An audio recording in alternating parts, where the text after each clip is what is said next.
موعد وتوقيت مباراة القمة القادمة بين الأهلي والزمالك في نهائي كأس السوبر المصري، وذلك بعد تأهل النادي الأهلي بالفوز على سيراميكا كليوباترا بهدفين مقابل هدف، وتأهل نادي الزمالك بالفوز على بيراميدز بركلات الترجيح في نصف النهائي.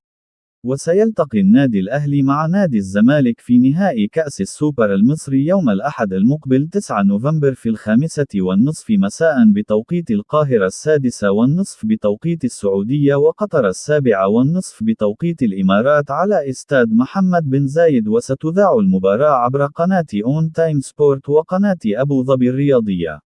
وستقام مباراة تحديد المركز الثالث بين نادي بيراميدز وسيراميكا كليوباترا في نفس اليوم في 3:15 عصرا بتوقيت القاهرة. وسبق وتقابل النادي الأهلي مع نادي الزمالك في نهائي كأس السوبر المصري في 9 مرات من قبل، فاز النادي الأهلي في 7 مرات وفاز نادي الزمالك في مرتين.